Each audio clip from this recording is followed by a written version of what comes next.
আমি যাই নাই, কিন্তু আমাদের প্রতিনিধির সাথে যে কথাগুলো হয়েছে যে আমাদের 1 নম্বর দাবি, ওনারা 1 নম্বর দাবির পক্ষে না, বলছে যে এটা আমাদের ব্যাপার না, এটা সময় সাপেক্ষ। কিন্তু আমরা আমাদের 1 নম্বর দাবিতে এখনো অনর আছি।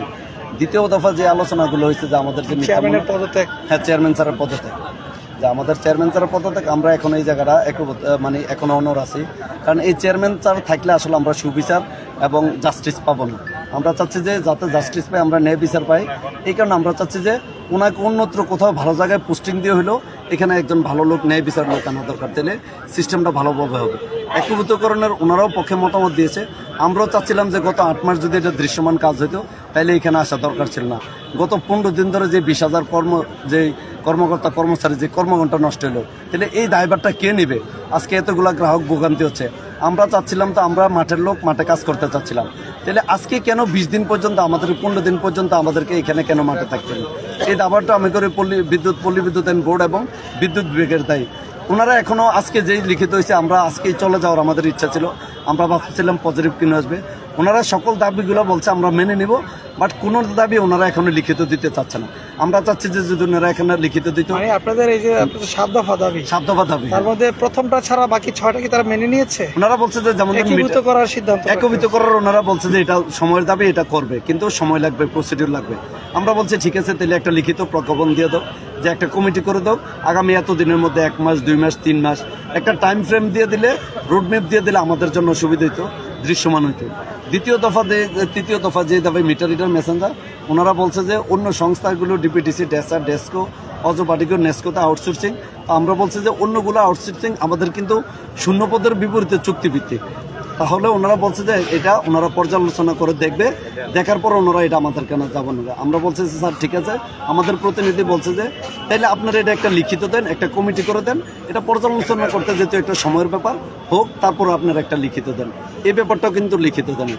মিথ্যা ষড়যন্ত্রমূলক মামলা, ওনারা বলছে যে যারা চাকরিচ্যুত একটা কমিটি গঠন করে দেবে, কমিটি গঠন করে দিলে ওনারা এটা নিয়ম অনুযায়ী পাবে। ওনারা আরও একটা প্রজ্ঞাপন জারি করছে, আপনি আজকে দেখবেন, আমি একটু যদি সময় থাকে আপনাকে একটু জানাচ্ছি।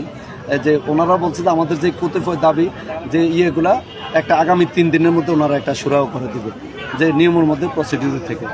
5ম দফা যে দাবি ছিল আমাদের, যে বদলি হয়রানিমূলক বদলি, এগুলো বলছে যে ওনারা দেখবে। আমরা বলছি স্যার সকল কিছু দেখেন, বাট আমাদেরকে একটা লিখিত দিলে, একটা টাইম ফ্রেম দিলে আমাদের জন্য সুবিধা হতো। এই কথাগুলো ওনারা বলছে আজকে। আসলে এখন আপনারা কি আন্দোলন চালিয়ে যাবেন? আমরা বলছি যে হ্যাঁ, আমরা এখনো সময় আছে, যেহেতু পুলিশ এখানে ডিসি রমনা মহোদয় আসছিল, ওনারা আমাদের আন্দোলনকে অ্যাপ্রিসিয়েট করছে, আমরা ওনাদেরকে স্বাগতম জানাইছি। আগামীকাল 5টার মধ্যে বলছে যে আমরা যাতে একটা কিছু করে আগামীকাল 10টা বা 11টার মধ্যে যদি আমরা সরকারের মহল থেকে লিখিত পাই, তাহলে আমরা আমাদের জন্য মানুষ যাতে গ্রাহক ভোগান্তি না হয়, আমরা একটা লিখিত কর্মসূচি দিয়ে প্রত্যাহার করে নেব, যদি আমরা লিখিত পাই। সেটা আপনারা কোনো আলটিমেটাম দিয়েছেন কিনা, কতদিনের মধ্যে এই দাবিগুলো বাস্তবায়ন করতে হবে? আমরা লিখিত তো মৌখিক না, সরকারের সদিচ্ছাটাইছে বড় বিষয়। এখানে হয়েছিল আসলে আমাদের মেন আস্থার জায়গা ছিল সরকারের সদিচ্ছাটা। অতীতেও কিন্তু এরকম অনেক কমিটি হয়েছে। আগের কমিটি তো লেখা ছিল যে কোনো হয়রানিমূলক কোনো কিছু করবে না, চাকরিচ্যুত করবে না, বাট ওনারা আরইবির, বাংলাদেশ পল্লী বিদ্যুৎ বোর্ড, মন্ত্রণালয়ের সকল ইয়েকে, প্রজ্ঞাপনকে বা সকল সার্কুলারকে ভায়োলেট করে ওনারা ওনাদের যে ফেসিবাদী, যে দমন নিপরণ, এটা কিন্তু এখন পর্যন্ত চালিয়ে রাখছে। এই কারণে আমাদের আস্থার জায়গাটা আসলে নষ্ট হয়ে গেছে। আমরা চাচ্ছি একটা সরকার আমাদেরকে একটা আস্থার জায়গায় নিয়ে আসো, আমাদেরকে কর্মে যাতে ফিরার সুন্দরভাবে সুযোগ করে দেয়। সারা দেশে তো ভোগান্তি হচ্ছে, ইতিমধ্যে বিপর্যয় দেখা দিয়েছে, যেহেতু সবাই কর্মবিরতিতে আছেন।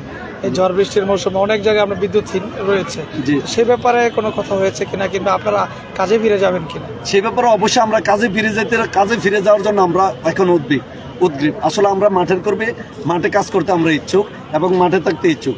এই যে গ্রাহকগুলো ভোগান্তি হচ্ছে, এই যে বিপর্যয় হচ্ছে, হয়রাজ আরইবি কিন্তু এখনো কিন্তু সঠিক তন্ত্র মন্ত্রণালয় দেয় নাই এবং সরকারকেও দেয় নাই। যদি 3 থেকে 4 দিন, যে অনেক গ্রাহক আছে যে 4 থেকে 5 দিনের বিদ্যুৎ আছে, আপনি অনেক জায়গায় দেখবেন যে আজকে দেখলাম যে সাতক্ষীরার জিএম মহোদয়কে গ্রাহক ঘেরাও করে রাখছে। তাহলে এই তথ্যগুলো যদি আগে যেত, তাহলে গ্রাহক ভোগান্তি হতো না। আমি কিন্তু এখনো বলি, স্পষ্ট বলি, আমাদের কর্মসূচিটা কিন্তু গত 14 দিন ধরে, 13 দিন ধরে গ্রাহক সচল রেখে কর্মসূচি পালন ছিল। তাইলে সরকারের ঊর্ধ্বতন কর্তৃপক্ষ যদি আমাদের এতদিন আসতো, এই যে গতকালকে থেকে গ্রাহক ভোগান্তি হয়েছে, এই গ্রাহক ভোগান্তিটা হতো না। এটার জন্য আসলে আমার নিজেরও হৃদয় রক্তক্ষরণ হচ্ছে, কেন গ্রাহক ভোগান্তি হবে? এটার জন্য তো আসলে গ্রাহক দায়ী না, এটার জন্য দায়ী পল্লী বিদ্যুৎ বোর্ড এবং বিদ্যুৎ মন্ত্রণালয়। এবং আমাদের যে 80টি পল্লী বিদ্যুৎ সমিতির জিএম স্যার ওনারা আজকে চিঠি করছে, ওনারা এই চিঠিটা যদি 4 দিন আগে করতো তাহলে এই গ্রাহক ভোগান্তিটাও কিন্তু হতো না, এবং বিদ্যুৎ মন্ত্রণালয় পল্লী বিদ্যুতায়ন বোর্ড যদি সঠিক তথ্যটা দিত আজকে কোনো গ্রাহক ভোগান্তি হতো না। আসলে আমরা যেটা বিকেলে দেখলাম যে প্রচুর পরিমাণ আইন শৃঙ্খলা বাহিনীর সদস্যরা অবস্থান নিয়েছিল, এটা আশঙ্কা দিয়ে গেলে মুখোমুখি হয়ে যায় কিনা, তারপর আপনারা এই ধরনের অপ্রীতিকর অবস্থা কিংবা পরিবেশ আপনারা চান কিনা, অথবা কালকে যদি না যান যে আলটিমেটাম দিয়ে গেছে এর মধ্যে আপনাদের দাবিগুলো আদায় হয় না, যদি না হয় তখন কি করবেন আপনি শুনে আনন্দিত হবেন। আজকে আমাদের 15তম দিনের কর্মসূচি, আমরা এখানে 15 দিনে একজন সাইকেল চালক থেকে রিক্সা চালক থেকে বা একজন পথচারীর হাঁটা পর্যন্ত আমাদের কোনো বিঘ্নিত হয় না আমাদের আন্দোলনের কারণে। হয়তো এটা আপনি জেনে থাকবেন, আমরা আমাদের যে কর্মকর্তা কর্মচারীরা আছে সবাই আমাদের যে কেন্দ্রীয় নেতৃবৃন্দ আছে তাদের প্রতি তাদের আস্থাশীল আছে। এই কারণে এতজন পুলিশ আসার পরও আমরা যখন মাইকে ঘোষণা দিচ্ছি যে কেউ একটা শব্দ করবে না, আসলে আমাদের কর্মীরা কোনো এখানে সাউন্ড করে নাই, কোনো উত্তেজিত করে নাই। পুলিশ যদি ওনারা আমাদেরকে 5টার মধ্যে আলটিমেটাম দিচ্ছে, যদি ওনারা এখান থেকে না যান তাহলে কিন্তু বলছে যে সিদ্ধান্ত এটাই ফাইনাল, তাহলে 5টার পরে যাতে আমাদের হয়তো বা লাঠিচার্জের সম্ভাবনা ছিল। তারপরে ডিসি রমনার মধ্যে আসলে উনিও অনেক পজিটিভ লোক, উনিও চেষ্টা করছে যাতে এখানে অপ্রীতিকর কোনো ঘটনা না ঘটে। আমরা ওনাদেরকেও ধন্যবাদ জানাই। আমাদের আস্থার জায়গাটা সরকার যাতে অতি দ্রুত যদি সুযোগ হয় আজকে রাত্রের মধ্যে সিদ্ধান্ত নিয়ে লিখিত দিয়ে আমাদেরকে যাতে আজকে সুন্দরভাবে আজকে রাত্রের মধ্যে এখান থেকে কর্মস্থলে ফিরে যাওয়ার সুযোগ করে দিই। অর্থাৎ আপনার লিখিত পালিয়ে চলে যাবেন? লিখিত পেলে আমরা চলে যাবো আসলে। ঠিক আছে, জি ধন্যবাদ আপনাকে। আসসালামু আলাইকুম।